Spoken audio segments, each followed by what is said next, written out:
إلهي بزنته لنكا مران منجدون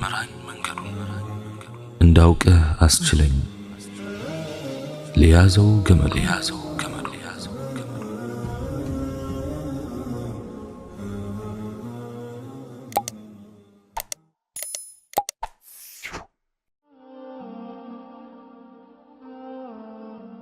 بسم الله. اللهم لك الحمد كما ينبغي لجلال وجهك وعظيم سلطانك، والصلاة والسلام على حبيبنا رسول الله وعلى آله وصحبه ومواله. رب اشرح لي صدري ويسر لي أمري واحلل عقدة من لساني يفقه قولي. السلام عليكم ورحمة الله وبركاته. يا قلب يا روح يا نفسنا يا عقل من النت ما براره بزيه አውድ ውስጥ እነኚህን አራት ስያሜዎችን እናወሳለን።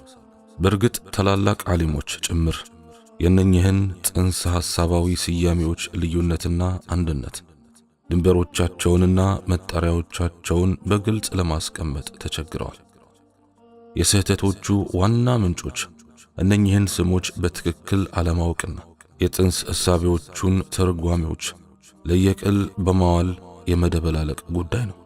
ከዚህ ቀጥሎ ትርጉማቸውን ለማብራራት እንሞክራለን። የመጀመሪያው ጽንሰ ሐሳብ ቀልብ ለሁለት ነገሮች ሊውል ይችላል። አንደኛው በደረት የግራ ክፍል ውስጥ የሚገኘው የሰኑበር ቅርጽ ያለው አካለ ሥጋ ማለት ነው። የዚህ አይነቱን ቀልብ ከብቶችም አላቸው። በሞቱ ፍጥረታት ውስጥ ጭምር የምናገኘው ነው። ባይሆን በዚህ ትምህርት ውስጥ የምናወሳው ቀልብ ይህን እንዳልሆነ መታወቅ አለበት። ይህ ቁራጭ ሥጋ እንጂ ሌላ ምንም ትርጉም የሌለው ነገር ነውና። ሁለተኛ መንፈሳዊ የሆነ ከአምላክ የሆነ ረቂቅ ነገር ነው። በአካል ውስጥ ከሚገኘው ቀልብ ጋርም የተሳሰረ ነው። ይህ ረቂቅ ነገር የሰው ልጅን ምንነት የሚያመላክት ነው። ከሰው ልጅ የአካል ክፍሎች ውስጥ ነገሮችን ለማወቅና ለመገንዘብ የሚረዳው እሱ ነው። መልእክት የሚተላለፈው የሚቀጣው የሚወቀሰውና የሚጠየቀው እሱ ነው። ስለሆነም በዚህ ትምህርት ውስጥ ቀልብ ስንል ይህን ረቂቅ ክፍለ ሰውነት አስበን ነው። ዓላማችንም ስለሱ ባህሪያትና ሁኔታዎች መዘርዘር ነው። ስለ እርሱ ማንነትና ምንነት ለመተንተን አይደለም። የአንድን ነገር መኖር ወይም ህልውና ምንነቱንና ማንነቱን ከማወቅ ይልቅ ባህሪውንና ሁኔታውን ማወቅ ነው የሚመረጠው። ሁለተኛው ሩህ ወይም መንፈስ።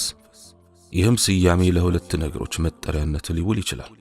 አንደኛው መነሻው የሰውነት ክፍል ከሆነው ቀልብ ሲሆን ረቂቅ አካል ነው። ከዚህ በመነሳት በደም ስሮች አማካኝነት ወደ ተለያዩ የሰውነት ክፍሎች ይናኛል። በሰውነት ውስጥ መንሰራፋትና መናኘቱ በሰውነት ክፍሎች ላይ ተጽዕኖ የሚያሳድር ያደርገዋል። በመሆኑም ሕይወትን ያበራል። በስሜት ሕዋሳት በማያ መስሚያና ማሽተቻ አካላትም ላይ ይገለጣል። ብርሃኑም በቤት ውስጥ በሁሉም የቤቱ ክፍል ውስጥ እንደሚያዞሩት መብራት ነው። የቤቱን ጥጋ ጥግ ሁሉ አንድም ሳይቀር አዳርሶ ያበራል። የሕይወት ምሳሌዋ ግቢ ውስጥ እንደሚገኝ መብራት ነው። ሩህም እንደ ፋኖስ ናት። በሰውነት ውስጥ የሩህ ፍሰትና እንቅስቃሴ የፋኖስ ብርሃን በቤት ውስጥ በሰዎች አማካኝነት ጥጋ ጥጉን ሁሉ እንደሚያበራው ነው። ሁለተኛው ትርጉም ከላይ ስለ ቀልብ ትርጉም እንደገለጽ ነው ከሰው ልጅ አካለ ሥጋ ውስጥ አዋቂዋና ረቂቅ መገንዘቢያው ናት። አላህም ስለ ሩህ ሲያወሳ እንዲህ ይላል፣ አዑዙ ቢላሂ ሚነ ሸይጣን ረጂም ቁል ሩሑ ሚን አምሪ ረቢ፣ ሩህ ከጌታዬ ነገር ነው በል። ሱረቱል ኢስራ አንቀጽ 85። ይህ አምላካዊ የሆነ እጅግ ተአምራዊ ጉዳይ ነው። አያሌ አእምሮዎችና ልቦናዎች ምንነቱን በወጉ መረዳት ያዳግታቸዋል። ሶስተኛው ነፍስ ከተለያዩ ትርጉሞች ጋር የተቆራኘ ነው። ከዓላማችን ጋር አያይዘን ከቃኘነው ሁለት ትርጉሞች ይኖሩታል። የመጀመሪያው ጥቅል ትርጉሙ ሲሆን በሰው ልጅ ህላዊ ውስጥ የቁጣና የስሜትን ኃይል ማንጸባረቂያ ነው። ሁለተኛው ነፍስ ረቂቅ ናት። እሱም የሰው ልጅ እርሱ ራሱ ነፍሱንና ማንነቱ ናት። ነገር ግን ይህች ነፍስ እንደየሁኔታው ስለምትለያይ በተለያዩ አግባቦች ልትገለጽ ትችላለች። በቁጥጥር ስር ያዋለች ነፍስ ደመነፍሳዊ መሻትን መቋቋም በመቻሏ ምክንያት የዋዣቂነት ጠባይን የቀረፈች እንደሆነ አነፍሱል ሙጥመኢና የሰከነች ወይም የረካች ነፍስ ትባላለች። አላህ ስብሓንሁ ወተዓላ እንዲህ ይላል፣ ያ አየቱሃ ነፍሱል ሙጥመኢና ኢርጅዒ ኢላ ረቢኪ ራዲየተን መርዲያ።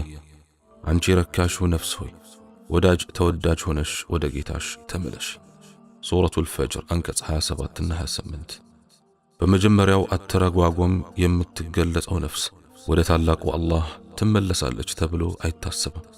ከአላህ እጅ የራቀችና ከሸይጣን አንጃ ናትና ያልተረጋጋችና ያልሰከነች፣ ነገር ግን ደግሞ የነፍስን እኩይ ስሜትን የምትጋፈጥና የምትቃወም ከሆነች አነፍሱ አለዋማ ራሷን ወቃሽ ነፍስ ነው የምትባለው።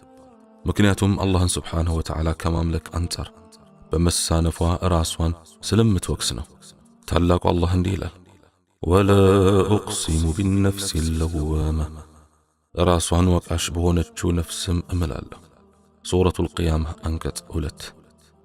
ከመቃወምና መጋፈጥ የቦዘነች እንደሆነ ለደመ ነፍሳዊ ፍላጎቷና ለሸይጣን ጥሪ ጆሮ ከሰጠችና ከታዘዘች አነፍሱል አማረቱ ቢሱእ በክፉ የምታዝ ነፍስ ትባላለች።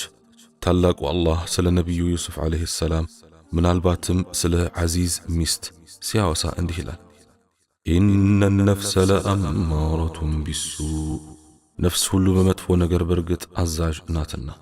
ሱረቱ ዩሱፍ አንቀጽ 54። በክፉ የምታዝ ነፍስ እንደ መጀመሪያዋ የነፍስ አይነት ያለች ናት ማለትም ይቻላል። ስለሆነም የመጀመሪያዋ የነፍስ አይነት እጅግ ብልሹ ናት። በሁለተኛው ትርጓሜ የምትጠራው ግን የተወደሰች ናት። የሰው ልጅ ነፍስ ናትና እሷም የሰው ማንነቱና ምንነቱ ራሷ ናት። ስለ ታላቁ አላህም አዋቂ ናት። አራተኛው ጽንሰ ሐሳብ አቅል ለተለያዩ አይነት ትርጉሞች የወል መገለጫ ሊሆን ይችላል። ከዓለማችን አንጻር ስናየው ደግሞ ሁለት ትርጉሞችን ይይዛል። አንደኛው የነገሮችን እውነተኛ ምንነት ከመገንዘብ አንጻር ሊያገለግል ይችላል። በቦታው ቀልብ የሆነ ዕውቀት መገለጫ ነው ማለት እንችላለን። ሁለተኛው ከዕውቀት የሚደረስበት መሳሪያ ነው ማለትም ሊሆን ይችላል። ይኸውም ያ ረቂቅ የሆነው ቀልብ ነው።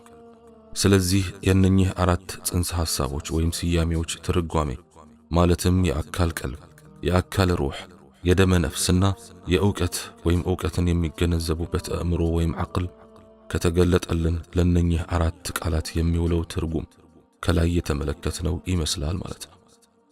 አላህ ስብሓንሁ ወተዓላ እኔ በተናገርኩት እናንተን በሰማችሁት የምንጠቀም ያድርገን።